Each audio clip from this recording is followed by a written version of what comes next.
Okay. Alrighty, everyone. Hello, hello. Welcome back to the Designer's Den. We're coming to you today from the past. This is a recorded interview segment. And I'm very excited today to welcome on the show David Hartlage, better known as DMDavid. Runs a phenomenal blog, so a little change of pace from the usual adventure creator, although you know, D&D blogs are at their essence design. So, actually though, David, I'll let you give a little blurb about yourself. Like, how did you get into all of this background? Well, play the harp for the flashback music. Um, it was, thank you. It was back in the late 70s when I'd gone to a new school. And since I live in the Chicagoland area, it's kind of in that greater um, Geneva, Lake Geneva area. And I heard some kids in the lunchroom talking about this game where you could play an individual character, wander through a dungeon, battle monsters, and get experience, and then you'd get better at it. And I think that story is probably familiar from what a lot of folks tell about what their first experience is.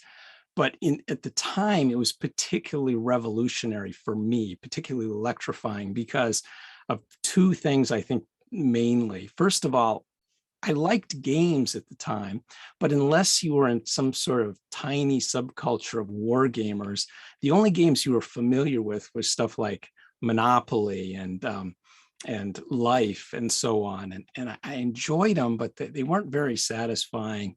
The games about capitalism and having babies and getting a job aren't satisfying? It wasn't. I'm All of them shocked. seemed to to have some sort of financial wish fulfillment. There was Monopoly and Payday, and there was this game I kind of liked called Prize Property. And the main mechanic of the game, in addition to buying properties, was you'd sue your opponents, and you'd have this little plastic gavel to resolve the thing. It's just mind-boggling to me that somebody was pitching this at a game company in the 70s, and the idea that a game about legal action would be compelling somehow sold the deal. Well, it was a little less commonplace then. So. So the idea of going into fantasy was a huge leap.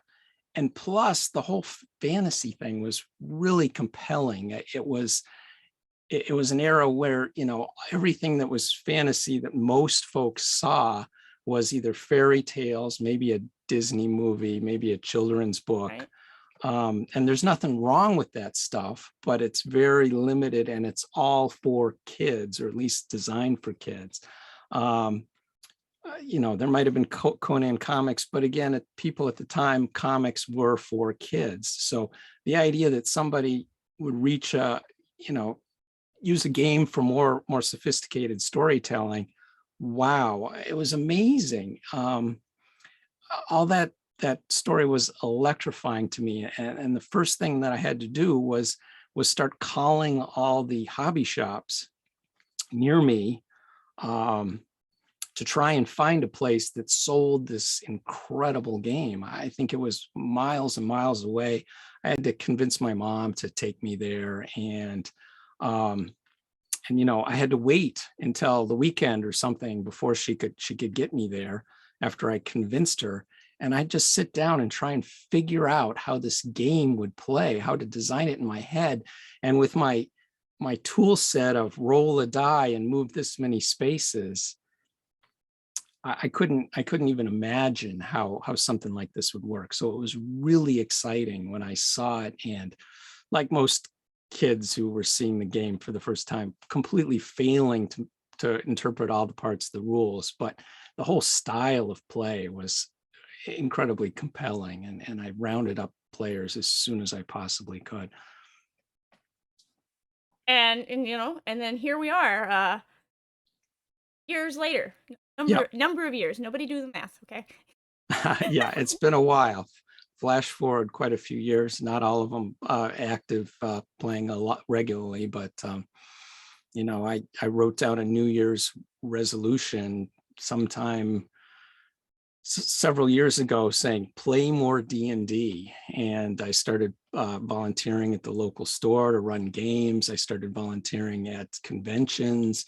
I learned a lot of things about how the style had evolved, and how that could be how that could develop a richer game. And eventually, when fourth edition started turning into D&D Next, I had this urge to share a lot of my thoughts about it, and I like to write, so that's what I started the blog. I figured I'd only blog for a few months. I'd probably run out of topics, but this may be a surprise to folks. There's a lot of things to say about D&D, and it just keeps coming and coming. So it's a lot of fun. There is enough to say to do this every week. Talk for an Absolutely. hour, so I could probably do this a couple more times a week if I was able to schedule stuff like that. So a little aside before we get into the adventures that you chose, you mentioned you started running games at your local game store, and I guess that was during fourth edition. Right. That's something you still do? I do. I run every week at the game store. Well, we're back to running in masks and so on, but there was a lapse during the pandemic, but we're back to that, and it's exciting. It's sometimes unnerving because you never know who's going to show up from week to week. So I'm always a little anxious to see who I'm going to get this week, but it's also exciting because I get players that come in as 10-year-old kids, and you're telling them the difference between the D8 and the D10 and explaining what to roll. And then a few years later, they sort of mature into the game at my table. And then a few years later, they're running a table of their own for their own friends. And I just couldn't be more proud, because it just fills your heart with so much it joy. is. It's like they left the nest, and they're spreading the D&D joy that's meant so much to me to other folks. Yeah, and the reason I asked that for you and others who may not be familiar is that organized play, in-person play like that, to where you can gather strangers together, and it doesn't matter if you have any friends who play D&D. You go and you can know that there are going to be people playing, and you join a game and make new friends. Like, that is one of my greatest joys in this hobby, and one I advocate strongly for, because I mean, we don't all start out with a built-in play group. Yeah, absolutely. It's absolutely great for those people who have a group of friends who all playing, but I personally am an advocate for that in-store play, and I've been slacking myself on DMing at stores since I've started moving around. I DM'd a couple of times in Chicago at the Dice Dojo. Oh, okay. And then moved to a different part of Chicago where it was difficult to get to the Dice Dojo. So, but yeah. So today, okay. Well, let me just go on a side tangent there, because as long as we're talking about design and playing in public, one of the things that I know you've done, and I've done some too, but I think that is especially valuable for a designer, is to play with strangers, because it's really narrow when you're just playing with a single group. There's nothing that really expands your perspective so much as getting a random table of strangers and trying to adapt and challenge yourself by running a terrific game for them. And it was a huge experience for me, coming from sort of a really narrow experience way back a million years ago, and then playing at conventions and getting handed adventures that to me seemed like different from the stuff I'd ever run. And just seeing, sometimes it was exciting to see something that I thought was not going to work at the table, and learning a big lesson about what did work. And of course, there's lessons on the other side too. But I think you can probably speak from that perspective of having done that kind of thing. Yeah, and that's definitely something that I, recommend someone who's new, and they're like, well, how do I know, like, what kind of things you want and how people are going to play my adventure? And I'm like, honestly, like, my number one recommendation to you is go DM at a convention. You're gonna get, and do not sign up for every single slot, but sign up for 4 or 5, and you'll get a good sampling of 30 people. And every single one of them will have a different idea of what they want, how they expect to play, how they want to interact with other people, and all of a sudden you'll be like, wow, okay, all right, that is not how I expected literally anyone interact with this adventure. All right, let me just completely change everything on the fly. Yeah. But yeah, I definitely excellent advice there, and good to kind of hear that echoed from one who's been running a little longer than I have. But so today, speaking of adventures to talk about, we've got 2. One that is quite old, and then one that is a little newer. From when during time when I had actually been playing D&D. This was published. So we're going to talk a little bit about of the Demon Web Pit, which is an adventure from I guess it's from 1980. Yeah, from 1980, first edition, or just D&D at that point in time, advanced D&D. First edition, Advanced Dungeons and Dragons. Yeah. For anyone who collects and knows all the module kits, I don't have any significance. Any of those are, other than how they're filed on the show. And the second one is Dead and Thay, which goes back to a lot of old lore, but was actually created for the D&D Next playtest. D&D Next, for only got into D&D with 5e, was the playtest for 5e. So, I thought it was a cool name and wish we could have kept it, but whatever. The next name, sure. Yeah. Yeah. It was good. It was like, the next. But start with Queen of the Demon Web Pits. So start. This is the last adventure in a series of 7 adventures by Dave Sutherland. And they kind of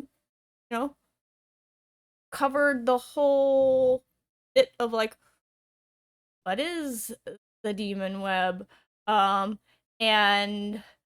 kind of filled in a lot of information there currently known at that point in time about and their society, and I don't know, a lot of different things. So what in particular about Queen is it that makes it such a standout adventure to you? I'm gonna guess it's not the cover art. Yeah. Well, this was a particularly exciting adventure for me, because let me set the stage a little bit.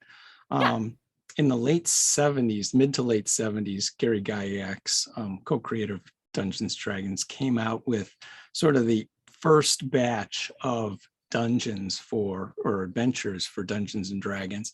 And that went through a series of giant adventures, and then some what are called the Drow adventures. And it capped off with this one, Vault of the Drow. And in the end of this adventure, there's a part where the players come up on this mural that is like a starry sky, and it's got a tunnel of webs stretching into the sky. And in the adventure, this came out in 1978. In the adventure, Gary says, This is actually a gate that leads to the abyss where Loth actually dwells. And this was really tantalizing because those of us who were in the hobby at about this time had seen hints about the planes. We'd seen these big diagrams of all the abyss and hell and all this stuff, but there hadn't been any products that had discussed or revealed any of this stuff. Manual of the Planes was years away. I think that would be 7 years in the future, or if not more. Planescape even farther ahead. Oh, yeah. So it was all very tantalizing. And then all we could do was wait, because Gary Gygax had big ambitions for his follow-up to go to the abyss, which would have been the first planar adventure to go to another plane in the D&D cosmos. But he was busy working on the Dungeon Master's Guide and finishing up Advanced Dungeons and Dragons. When Queen of the Demon Web, when Vault of the Drow came out, he hadn't even finished those books. So he kind of set it aside, and years passed. Eventually, David Sutherland, who was an artist working at TSR, pitched the idea for his own idea for the end adventure to Queen of the Demon Web Pits. And Gary's partner in the company, Brian Bloom, said, okay, go ahead to Dave Sutherland. Part of what inspired Dave Sutherland was of all things, a hand towel that legend has it inspired this map of the demon webs. Somewhere at an estate sale or in some grandmother's drawer, there is a towel map that looks like this, and it is a valuable D&D collectible that no one has found yet. But keep a lookout on that, because I would love to see that particular legendary collectible. Anyway. Yeah, if you live in the Midwest, check your grandma's attic. Absolutely. Big bucks on eBay. So Sutherland pitched that Demon Web adventure, and that became our first D&D visit to the planes, in particular the abyss. And I think there were 3 really exciting things about it when it finally came out. First of all, there was the web, this demon web that you were transported to in the course of the adventure. It was really creepy. It was like this platform wandering through the abyss, just sort of a void. And if you looked at the platform, you could see howling, tortured, twisted faces, because the platform was made out of soul stuff. It really captured a really unsettling and chaotic feeling that suited the taste of the abyss. The second thing is as you were going through this demon web, there were gates that you could travel through to other worlds. And that was really exciting, because it gave a hint of grandeur to the whole enterprise. It was like your characters weren't just a speck on their world. They were part of a giant cosmos, and there was a hint that Loth was spreading her evil to all these places in this vastness of the plains. Very exciting stuff. And finally, what was really exciting about it was Loth's actual fortress. When you reach the end, it's this spider ship that walks across this blasted desert in the abyss. And to a lot of folks, this kind of mixing of technology or technological feel and a fantasy feel doesn't feel that natural. But to me, it was really exciting. It gave a hint of some, this evil god with some unknowable purpose, and whose power spanned a multiverse and was drawing from other worlds to build her strength. So I, not only was the adventure our first visit to other planes, but it hit it out of the park for me. It was really exciting to see what you could do with these other worlds. And it's world's blurriest picture, but I have up the spider ship there for anyone who may not have seen the original art there that David quickly flashed, because it is kind of a very unique design for maps of that time. It was, I mean, and very thematic. I thought it was, uh, I don't actually remember who did that map, but very well done, because you're going through the demon webs, which are all, as you saw, they're geometrical, and then you get to this spider shape. It was kind of a very exciting map, as it were. Anyways, I mean, I think that, that definitely brings a lot of good points, and I think a lot of the interest, it's kind of it's a conclusion for a series that wasn't started by him at all. And if you go back and you read all of the other ones in the series, it doesn't actually follow pretty terribly well. Dave kind of decided to do his own thing and make Loth the villain in it when it wasn't necessarily originally set up that way. I think it was an interesting call, but on the other hand, I think it also would have been very have the opportunity to be an unlikely ally, the players, and that maybe would have changed, like, I don't know, people's opinion of Loth years if that early on, she was set up as, questionable and definitely spreading her evil, but willing to help you at great price. Yeah, that would have been probably a better adventure if the original villain of the Drow Giant series had been still the villain, and you maybe sought Loth as an ally. And instead, you face off with her in the spider ship.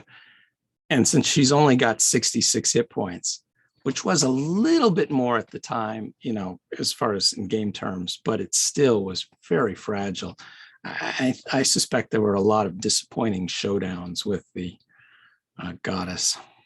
Disappointing showdown, not only for that, but one would expect, like, as you're going to battle the, Drow goddess herself, you'd probably fight Drow along the way. But it turns out there aren't any Drow in the demon webs, apparently. At least none willing to fight you. Yeah, you make a good point. It's kind of a monster zoo, and it doesn't really fit with the flavor of Loth. There's no Drow in there, except if memory serves, maybe some pilots or something like that. But it's pretty scarce. That was probably one of the main things that, from my read through of it, I haven't actually played this one. One of my read throughs of it, though, I was like, does she not have more Drow in her empire? It seems like a thing she would have, but I don't know. Maybe they're on vacation, union sanctioned break. Who knows? Yeah. But overall, though, I, the fact that it definitely did kind of open that pathway to all of the what ifs about the rest of the extra spaces, the other planes, that definitely gave it that sense of, like, awe and wonder, as we go somewhere else, fight this god, even though she's squishy, she's still a god. And then it's like, where else can we go, and what other gods and deities can we bring down, because we're the ultimate heroes at that point, everyone thinks they are. And I believe just prior to this out was when the Gods and Deities book was released with all of the statted gods. So it was kind of established then that, like, yeah, you're like the ultimate adventurers, and you could just go about killing gods that displease you. Who is the god now? Yeah, So the game had a certain friction between deities and demigods with the stats for gods. And Gary and Jim Ward, the guys behind deities and demigods, were always saying, well, this is going to point out how absurd it is that you should go and fight, say, Odin or something like that. It's really to teach you a lesson that this is not something you would want to do.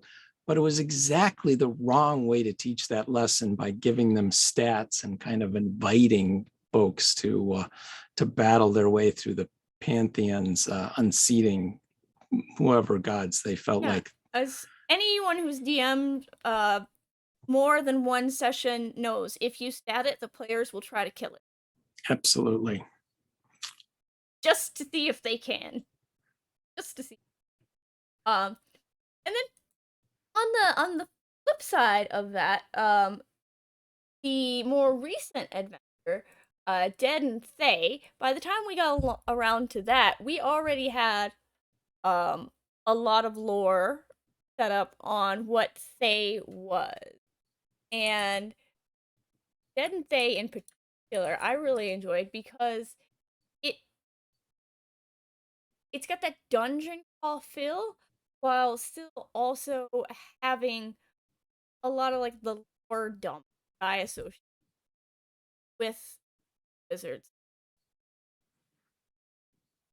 And of course,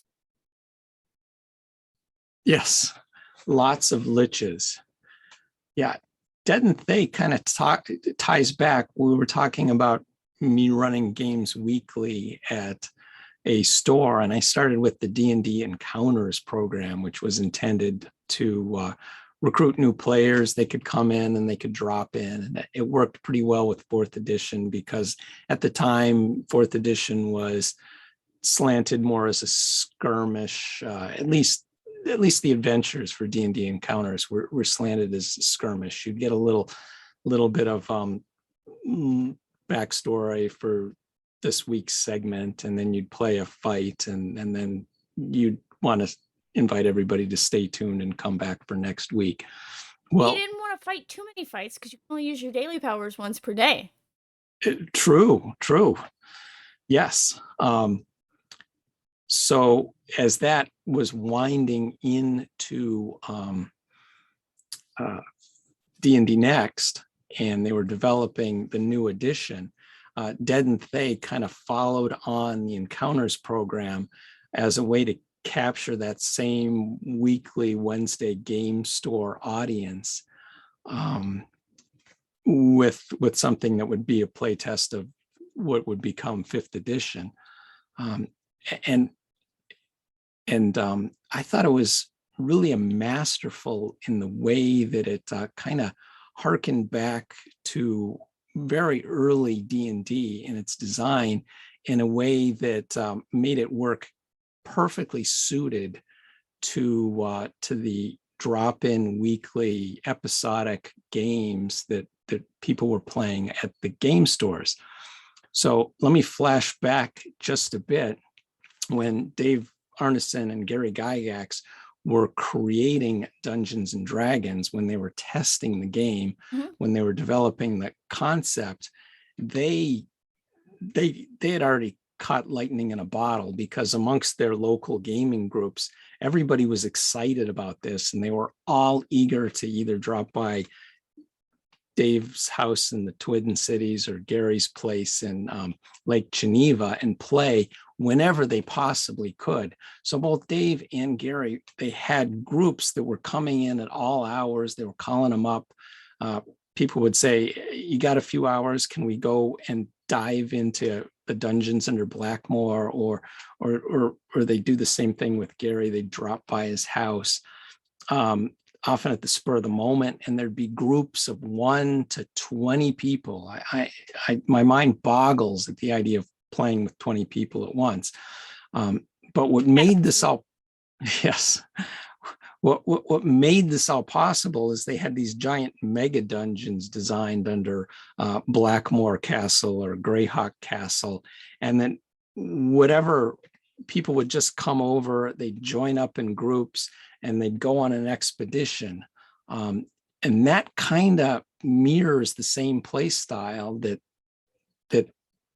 that's happening in the weekly encounters program, where a bunch of folks can drop in at 7 o'clock and they can gather into groups, and each of them can go on an expedition. The way that the Dead and Thay Doom Vault adventure was set up, I've got the poster map here behind me, was that you could have a bunch of tables and they would all go into separate sectors into the dungeon, and they do whatever they can in exploring the place, facing off with the threats. And then at the end of their 2-hour play session, they jump back out, rest and recuperate. And then a week later, jump right back in, and it could possibly be a different group. The continuity of who showed up in any particular week wasn't particularly important, because the whole thing was set up so it worked really good in that episodic style. Today, those kind of mega dungeons aren't that popular. When I ran Dungeon of the Mad Mage for folks at the store, everybody kind of missed the story element. People kept asking, why are we in here again? Well, you're in here to build fame and collect loot. I miss the story, people would say. And I understand that, which is part of what made Dead and Thay cool, is not only was it kind of harnessing the strengths of an open table, but it also had the story of you trying to thwart Says Tam in his latest plots, and doing it all in sort of an episodic thing that also fit rising action to a final showdown in the phylactery vault. Yeah, but it had a lot of story, and I think that is important as to why it's so popular still with current player base. But for anyone who hasn't seen the Doom Vault on screen now, it's mega dungeon. That's definitely the word for it. There's a lot going on. There's a lot to see. If your players are anything like all the players that I've ever had, we need to open every single door, look in every single area, turn over every single stone. So like, I could probably, some of my groups spend several months here. This map, several. Yeah, there's a lot of cool things about the map. One of the features is it's divided into these sectors. And part of that is so that different groups can join up in the game store and explore different parts of the dungeon. But as you get deeper and deeper into the Doom Vault, it gets a little more difficult. So there's an escalating difficulty as your characters get stronger. The adventure gets stronger.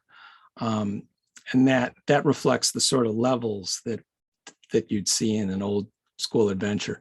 But there's also a cool aspect where each of the sectors has a very different flavor and very different sorts of monsters that you can face.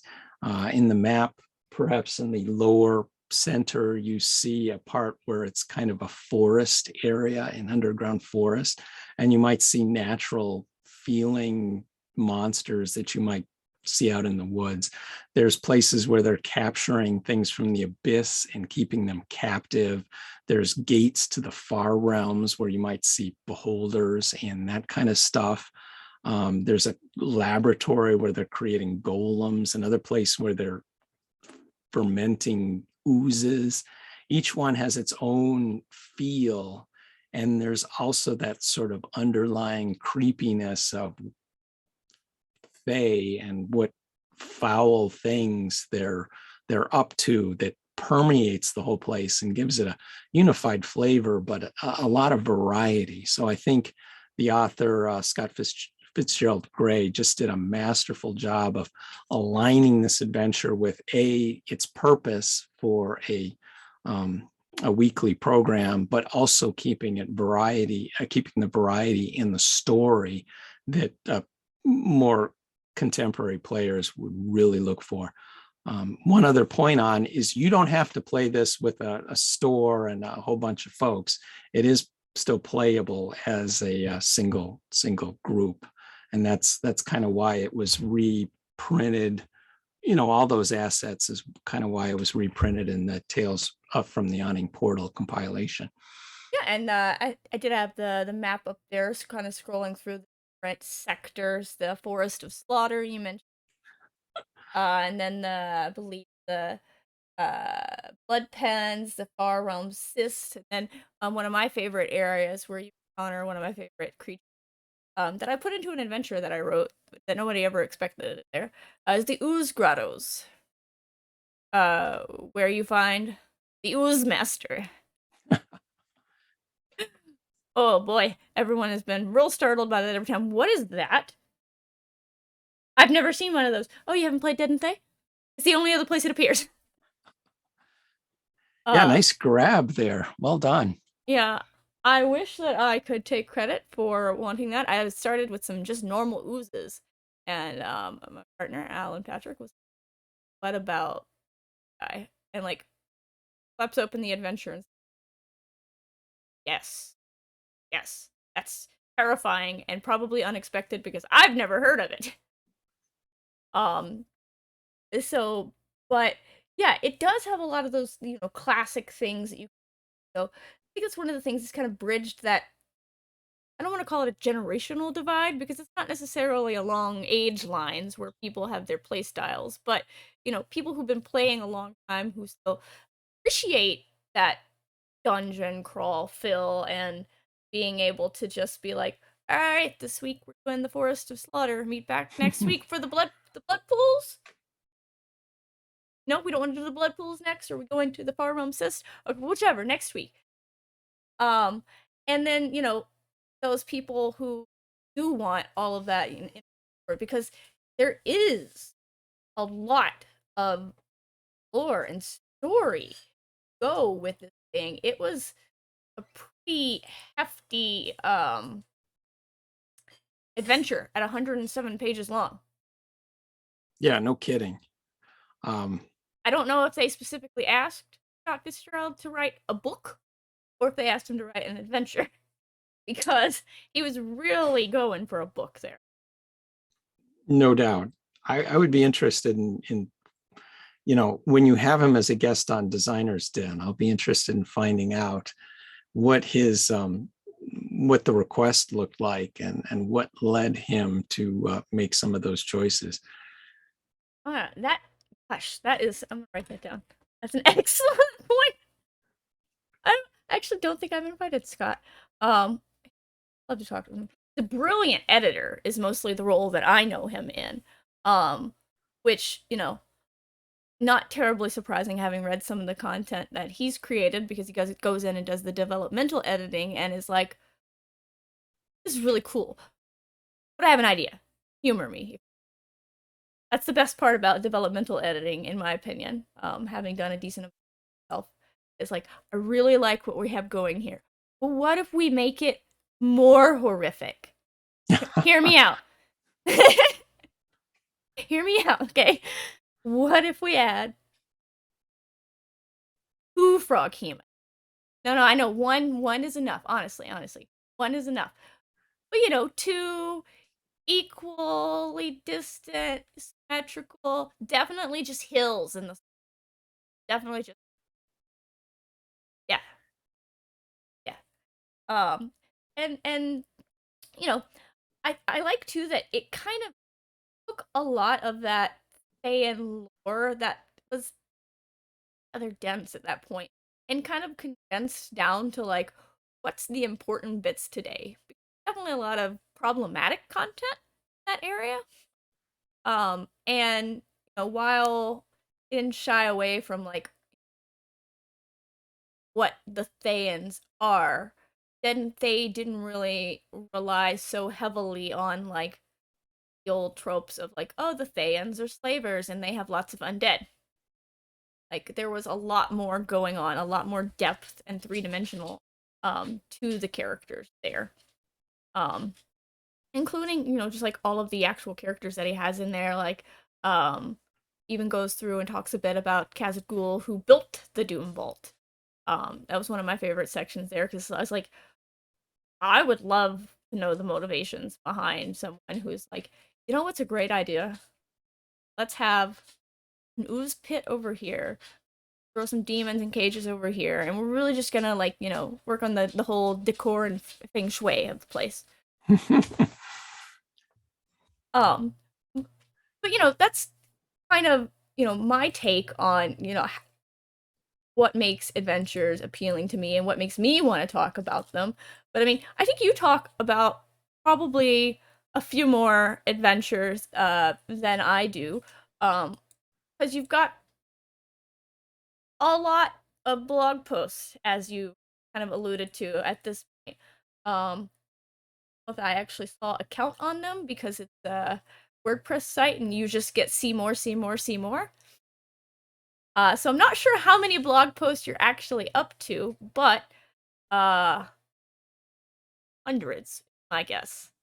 It would have to be. I've been doing it for 9 years, and I do about one post a week. So there have been points where I've slowed down just a bit, and points where I've had a flurry of inspiration and I've sped up just a bit. But it would probably be 9 times 50. Yeah, or that's thereabouts. exactly what I just did. 450.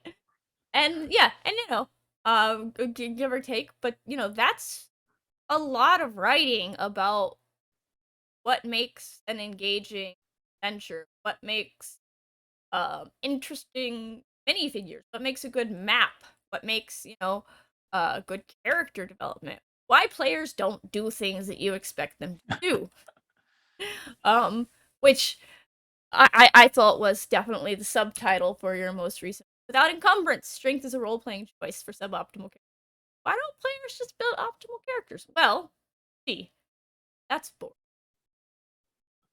There is a certain swagger to taking a character that isn't necessarily completely optimal, and making a character. Even back in the early days, when you were rolling dice, there was a certain amount of bragging rights if you took some character that seemed hopeless and turned it into a personality that was making an impact at the table. Yeah. So, I mean, having kind of briefly glanced there on like the sheer amount of topics you cover, how do you decide what to blog about? Well, I come across in a lot of ways. One way is sometimes I'll have trouble at the table, or I'll have a question that'll come up at the table while I'm running a game. Mm-hmm. And I'll start to think about what my advice would be for those circumstances. So, for example, a couple of years back, I did a post on encouraging players to role play, and I must have scoured every bit of advice that I could find. And a lot of it, I don't think was that great. A lot of it was kind of pressure your players to role play. I don't think that's a good approach. But there were some golden advice in amongst all that stuff, and I both helped myself by answering my question, but also I was able to collect some of the best tips that I found, for doing things like asking players how their character feels about the things that happen in the game, and bringing out their advice. Other times I'll just I'll end up with an opportunity to talk to somebody who's got an interesting take on something. Just recently, I talked to Alan Patrick about high level play, because he's run these adventures that he's created for Tier 4 hundreds of times for strangers at conventions. And by my reckoning, he knows more about running this top level games than probably any D&D enthusiast out there. A little while back, I had a chance to talk to Will Doyle at a convention in a pub somewhere where all the DMs who had volunteered were gathering. And I talked to him about, well, he's got a reputation for making particularly good maps because he was enlisted by Chris Perkins to make maps for certain adventures in the hardcover. So I asked him what his secret was to making maps. As I've said, sometimes people are not real good at articulating where their art comes from, but I was just unlocking a treasure trove because he had very specific and just brilliant tips for ways to create engaging maps for a D&D adventure. And it was gold. I was very pleased. One of my proudest posts are when I find somebody who's an expert at something and are able to unlock their questions. Sometimes I'll get an interview and from a designer or something, and I'll learn something from the interview and I want to share it. A while back, Jonathan Tweet and Monty Cook, two of the three designers of third edition, were talking on the Gen Con television show about what led to third edition. And something they both talked about was the initiative system in third edition, which was kind of a revolution at the time because it was very different from the second edition and basic D&D initiative systems. And to get both their perspectives on how that came about and then sort of tie that back to the homebrew community back in the 70s in California, I thought it was a fascinating story, and I was really pleased to be able to share that story on the blog. So there's all kinds of sources where I get inspiration, and often it's just from conversation on social media, or even better, when I go to a convention or something and get a chance to talk to folks there about what's going on in their head about Dungeons and Dragons, or about the games they're running, or what's happening in the scene, or what they're excited about. All kinds of great ideas just fuel my inspiration for posts. Yeah, and for people newer in the hobby who might be at a convention and be hesitant to approach other people, the worst thing that's going to happen is they're going to say no, they're busy. The best thing that might happen is you get to sit down with Doyle and talk about how he makes his maps. So I definitely encourage everyone out there to approach people and ask. This is one of the communities where, like, we want to share our knowledge with you. Please let us. Like, everyone I know in this community, from map makers, illustrators, layout artists, everyone, I mean, community in the actual sense of the word. And in one of the most accepting and helpful ones that I've ever been in, despite some of the issues that the D&D community as a whole has had throughout the course of the years. And well, talked a lot on different episodes about inclusion and what that actually looks like. So we're not gonna derail the whole thing here on doing that. But I think that's a good point though that you bring up. Like, that's some of the best ways to answer those nagging questions and to find topics that you never thought you would want to write about. Like you said, Will's here, that you talked about. You talked a bit about his design for the map, Tomb of the Nine Gods from Tomb of Annihilation, and it's things that I never would have really thought about. Like, you don't want to make your dungeon too linear. Like, in hindsight, you're like, yeah, no, yeah, that sounds boring. But when you're drawing one, you're like, yes, I would like them to go from the kitchen to the dining room through to the study. Maybe we'll have the conservatory link via a secret door to the billiards room. Who knows? Oh, let me jot this down. This is great. I completely original map making there. Yes, not definitely not Clue. Yeah, I'm gonna make an adventure and call it the Artifact, based on some of these ideas. But you really have a knack for taking these topics and, I mean, much like you still explains it well, explaining them in a way that makes sense. There's a lot of a lot inconceivable amount of D&D blogs out there for someone been in the hobby long too. You play D&D?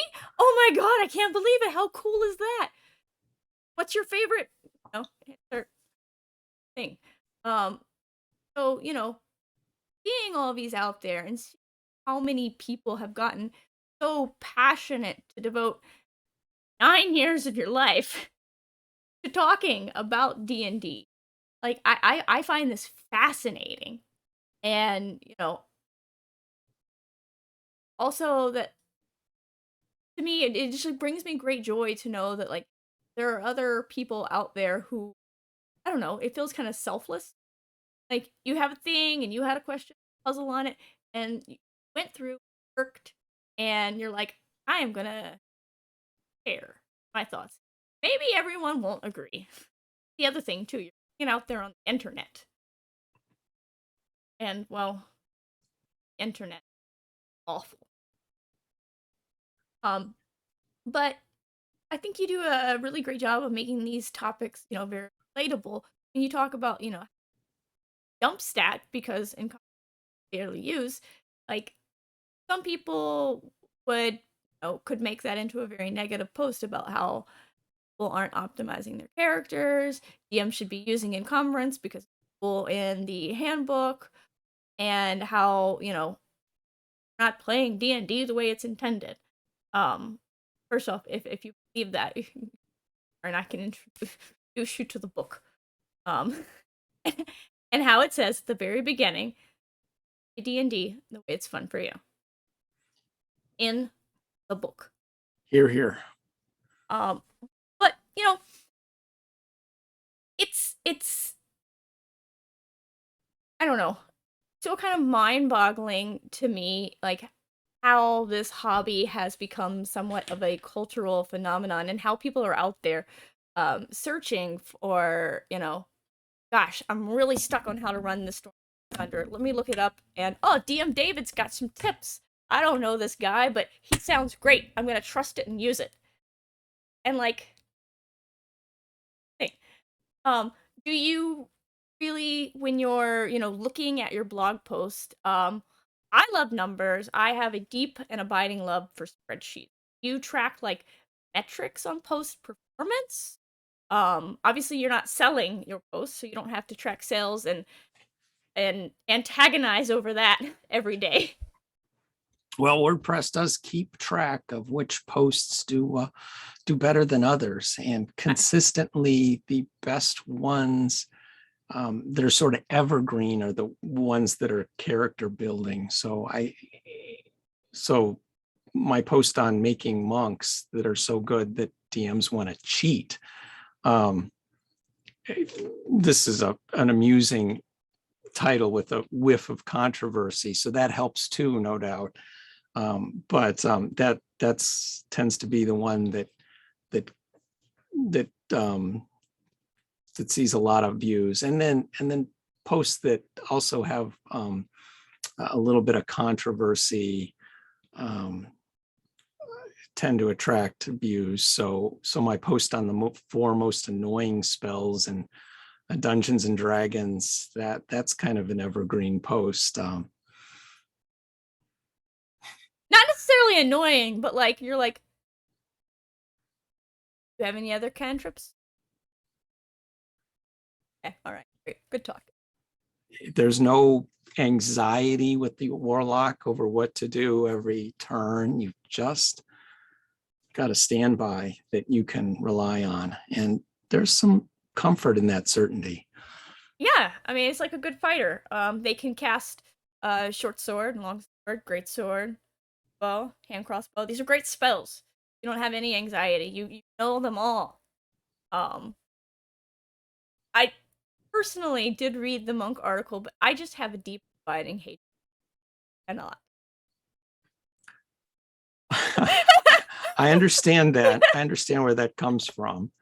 I enjoy playing monks that whiz around the battlefield and stun everybody. And I'm sure that there's more than one DM who has cursed that behavior because, we as DMs want to have fun too. We deserve it too. And when all of our monsters are stunned, there's a little bit of balance that needs to be struck. Yep, and that's your comment there you open with. They went from rolling saves against it out on the table to in secret. Sure, it's not related. Exactly. It came from a good place that the DM wanted to give us challenging fights, and I was ruining it, and I kind of feel guilty about that, having spent more time in the DM's chair trying to give an entertaining time. I'll let you know though, a little secret as a DM. After the first encounter where you've realized how annoying the monk is, you can quickly do a little Google and find the creatures that are immune to stun. Yes, the Hall of Helmed Horrors coming up. I mean, you gotta sprinkle them in so the monk still gets to have some fun, but find a big bad that's not gonna go down to stunning punch first round and then die because everyone now has advantage on it. Yes, I think that's an important design, maybe not essential, but certainly something that's valuable, is to try and find a variety of foes for your adventures so that, you know, everybody's got a chance to shine. The monk has a moment to stun everything. Somebody's got a chance to hypnotic pattern something. And, the barbarian has a chance to just go and pound on something. Yeah, so you don't feel as useless as the paladin who only has gauntlets of flaming fury and a flame tongue sword going to hell. Exactly. Right. You're like, could have diversified my elements. Oh, good news. I am also resistant to fire, so ha. uh I may have had a character like lean strong into fire damage, go to hell, and then was like, I don't really have a plan. Did not. Yeah, that's rough. That is rough. This is sorcerer, so I did have some other spells, but it was like I really don't have a plan for the majority of damage being fire based and being um fire based. So it's great for DMs though who don't go to conventions and run for hundreds of strangers to have resources like this to where if you're like, God, my best friend who I still want to be best friends with, really, really annoying the shit out of me with this. What do I do? It I don't know. Resources like this save friendship, honestly. That's kind of an important factor. Now, aside from, uh these being like people that you meet at cons or issues that you've encountered yourself, obviously, like you said, you got a lot of character builds on there. Are those based like on your experiences with characters primarily? Yeah, for the most part, they are. I'll try different character builds, and but sometimes they're builds based on what I've seen a lot of folks play and seem to stand out in some particular way. So, Like having DM'd numerous tables with sharpshooting crossbow expert. right. Yes. I had a table once with two of them. And, there's ways to adjust on the fly. And in my article, which is mostly nonstop griping about sharpshooter crossbow experts, I do offer up some advice for sort of tactics and strategies and counter designs that you can do that give other characters a chance to shine and maybe make an encounter seem less like an execution by firing squad.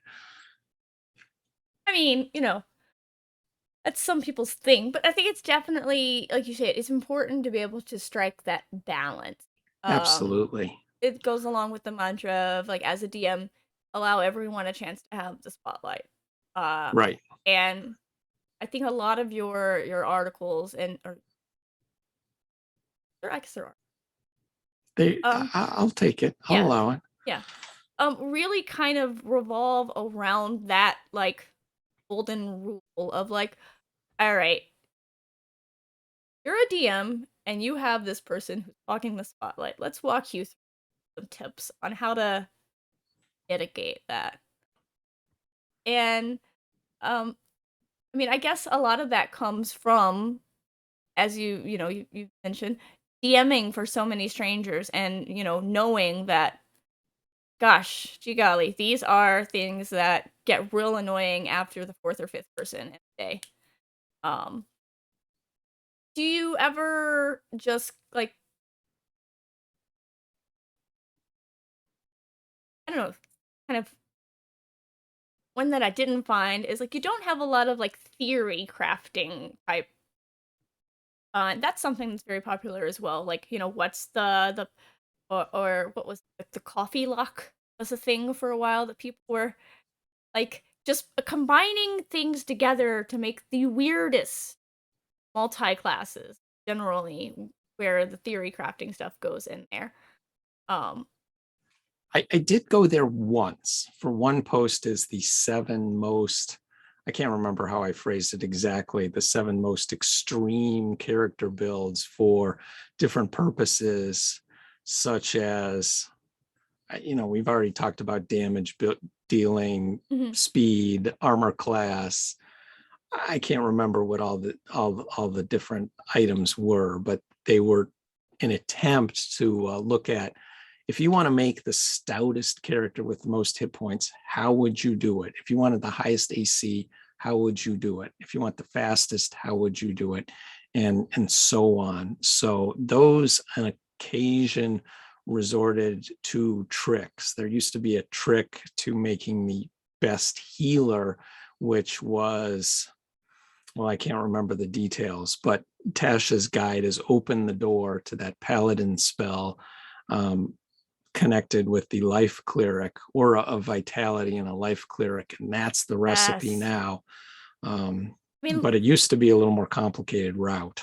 Life Cleric has always been a pretty potent healer, especially with their the heat there go hand in hand, and the Disciple of Life where self and get,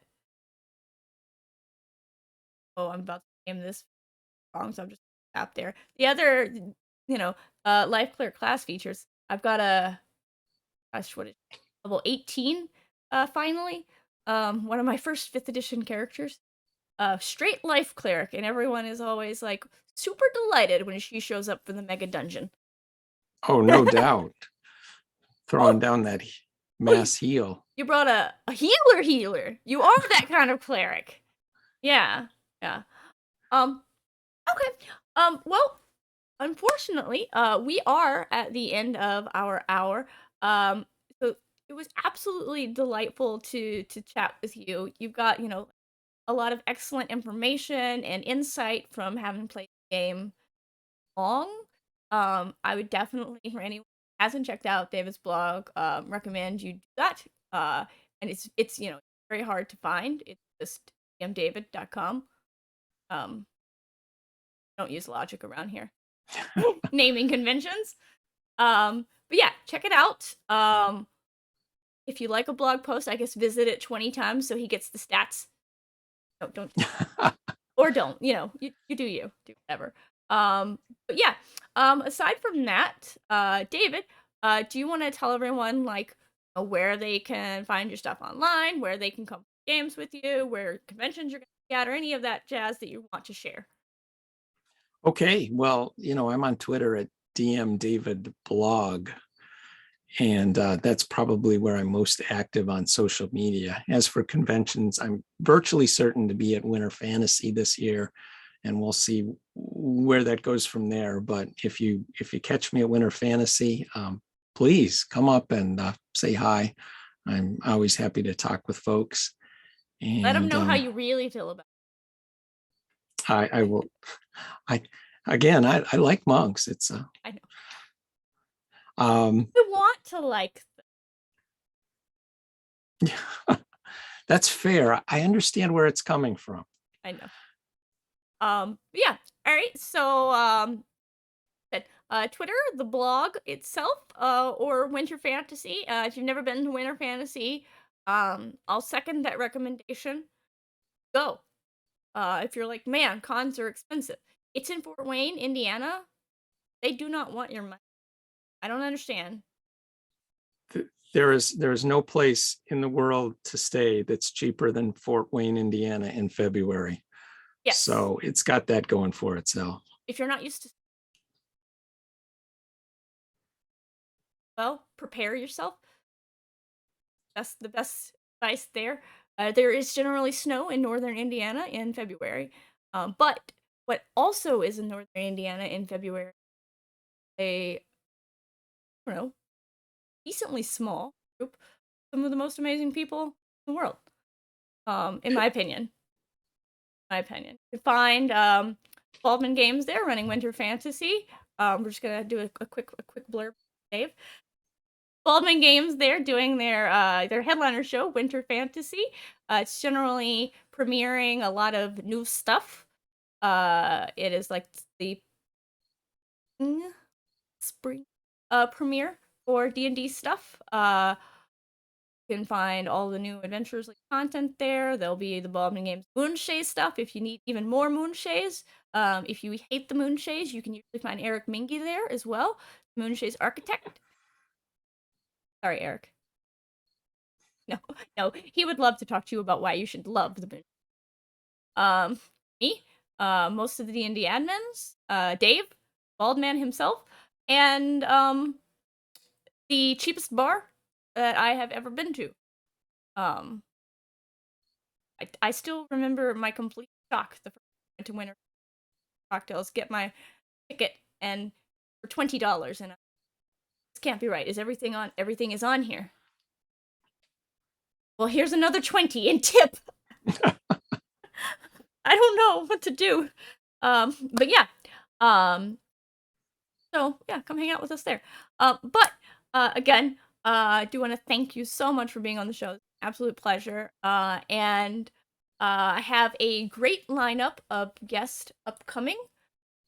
This is in October. Wow. So let me see if I have that in there. Here. Should be talking Jack Lewis, Kylander, Mitch Smithson. Then I have a bunch of people who are still talking about November, so I don't want to give out all their names, but they're all pretty cool people. So stay tuned every Sunday, 9 p.m. I look forward to everyone, but that is going to be it for this episode of the Designer's Den. Till next time, everyone.